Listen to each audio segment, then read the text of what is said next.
Chris কোলম্যানকেই বাংলাদেশের coach হিসেবে লাগবে কেন? তাকে নিয়োগ দিলেই কি বাংলাদেশের ফুটবলের একেবারে সবকিছু বদলে যাবে? তিনি কি বাংলাদেশকে এশিয়ান কাপ কিংবা বিশ্বকাপে নিয়ে যেতে পারবেন?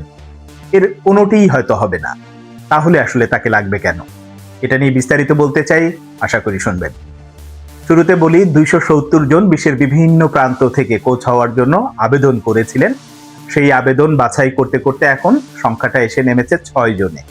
সেই 6 জনের মধ্যে আবার সবার উপরে আছেন যিনি, তিনি হচ্ছেন ক্রিস কোলম্যান। ওয়েলসের ভদ্রলোক, ফুটবল খেলতেন, ম্যানচেস্টার সিটিতে খেলেছেন, বিভিন্ন ফুলহামে খেলেছেন, বিভিন্ন জায়গায় 500-র মতো ক্লাব ফুটবলে ম্যাচ খেলেছেন। আবার জাতীয় দলে কাজ করার অভিজ্ঞতা আছে। ওয়েলস নিজের দেশ, সেখানে তিনি কোচ ছিলেন। অন্যান্য অনেক জায়গাতে ক্লাব ফুটবলের বিস্তর অভিজ্ঞতা। 55 বছর বয়সী এই কোচকে পাওয়ার জন্য এখন বাংলাদেশের সামনে মূল বাধা হচ্ছে ছোটখাটো কিছু দর কষাকষি। সর্বশেষ যে ন্যাশনাল টিমস কমিটির মিটিং হয়েছে, সেখানে হয়তো সিদ্ধান্ত হয়নি যে কাকে বেছে নেওয়া হচ্ছে, কিন্তু ইতিবাচক অনেকগুলো দিক বেরিয়ে এসেছে যেখানে এই কোলম্যানকে পাওয়ার জন্য আশা করা যেতেই পারে। সেই আশার দিকগুলো হচ্ছে, সভাপতি বাফুফের সভাপতি তাবিদ আওয়াল নিজেই আসলে চান কোলম্যান বাংলাদেশের কোচ হোক। তিনি যার মিটিংয়ে অন্যান্য যারা ছিলেন ন্যাশনাল টিমস কমিটির সদস্য, তারাও আসলে মতামত দিয়েছেন। তিনি জানতে চেয়েছিলেন যে আসলে কাকে, এই 6 জনের মধ্যে বেস্ট কে হতে পারে।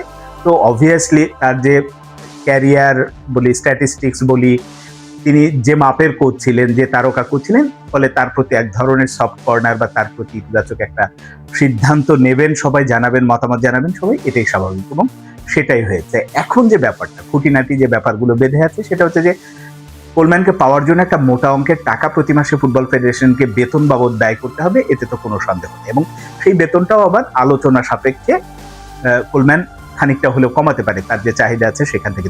কিন্তু যে সমস্যাটা বা যে জায়গাগুলোতে আটকে আছে কোলম্যানের কিছু চাহিদা, সেটা হচ্ছে যে তার সহকারী কোচ হিসেবে যারা থাকবেন, ফিজিও, ট্রেনার, এইরকম এক ধরনের বড় কোচ হলে যেটা হয় যে তারা এরকম একটা পুরো সেট আপ নিয়ে আসতে চায়, বা যেখানেই যাক এভাবেই মুভ করে সাধারণত।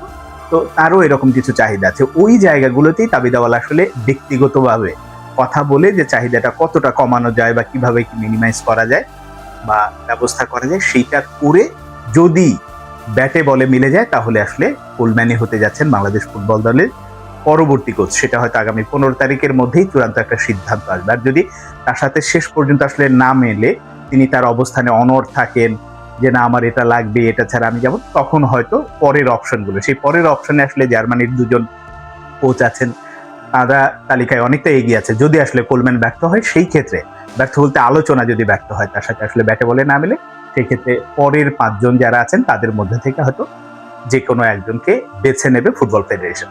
কিন্তু ওই যে বললাম যে ইতিবাচক যে ব্যাপারটা, ফুটবল ফেডারেশনের সভাপতি তাবিদ আওয়াল নিজেই যখন চাচ্ছেন, এটাই তো আসলে সবচেয়ে বড় আশার দিক, যে না আসলে শেষ পর্যন্ত হয়তো কোলম্যানকে বাংলাদেশের ফুটবল পেতে যাচ্ছে। এত কথা বলার ফাঁকে আসল যে কথাটা, যে আসলে কেন তাকে দরকার, মূল যে ব্যাপারটা হচ্ছে যে আমাদের ফুটবলে তো দীর্ঘদিন ঘুমিয়েছিল। একটা সময় ব্র্যান্ড ভ্যালু অনেক ভালো ছিল, কিন্তু সেখান থেকে যখন দীর্ঘ একটা সময় একেবারে মৃতপ্রায় ফুটবল আমরা যেটা বলতাম, ওরকম অবস্থায় চলে গিয়েছিল, সেখান থেকে একাই একেবারে জাদুকরের মতো পুরো জাতিকে মানে জাগিয়ে তুলেছেন, ফুটবল প্রেমীদের জাগিয়ে তুলেছেন, সেটা হচ্ছে হামজা চৌধুরী। তো হামজা চৌধুরীর মাধ্যমে যখন ওইরকম একটা নতুন মাত্রা পেয়েছে, নতুন ভাবে জেগে উঠেছে, ওই মাত্রাটাকে আর একটু উচ্চতায় বা আরো একটু ভিন্ন মাত্রায় নিয়ে যাওয়ার জন্য এই ক্রিস কোলম্যান হতে পারে একটা সবচেয়ে বড় উপায়। কেন? কারণ তার মতো একজন বড় মাপের কোচ যখন আসলে বাংলাদেশের ফুটবলের সাথে যুক্ত হবেন, এবং তিনি রাগ আউটে সাথে হামজা, সমিত সোমের মতো তারকারা যখন একাদশে খেলবেন, ওই ভ্যালুটা আসলে বাংলাদেশের ফুটবলকে অন্য একটা জায়গায় নিয়ে যাবে। ব্র্যান্ড ভ্যালু ক্রিয়েট করার জন্য আসলে ক্রিস কোলম্যানকে খুবই দরকার। কারণ বাংলাদেশের ফুটবলে এই মুহূর্তে যতটুকু ব্র্যান্ড ভ্যালু তৈরি হয়েছে, সেটা তো হামজাদেরকে কেন্দ্র করে। সেই ব্র্যান্ড ভ্যালুটা যাতে আরো বাড়ে, বাংলাদেশের ফুটবলের প্রতি শুধুমাত্র দক্ষিণ এশিয়াতে না, এশিয়ার অন্য দেশগুলোও আগ্রহী মানে হয়, সেই কারণেও আসলে ক্রিস কোলম্যানকে খুবই দরকার। অন্যদিকে বাংলাদেশ ফুটবল যারা পরিচালনা করেন, সেটা বাফুফের এক্সিকিউটিভ কমিটি বলেন, ফুটবল ক্লাব ফুটবলে যারা আছেন, তাদের যে দৃষ্টিভঙ্গি, এতদিন তো কাবরেরাকে মানে অনেক কর্মকর্তাই তাকেই সর্বোচ্চ লেভেলের বা উঁচু মানের কোচ হিসেবে যারা বিবেচনা করে আসতেন, তারা যখন এইরকম ক্রিস কোলম্যানকে কাছ থেকে দেখবেন, তার কাজ দেখবেন, তখন আসলে বুঝতে পারবেন যে একটা ভালো কোচ আর খারাপ কোচের পার্থক্য কতটা হয়। এবং ভালো কোচ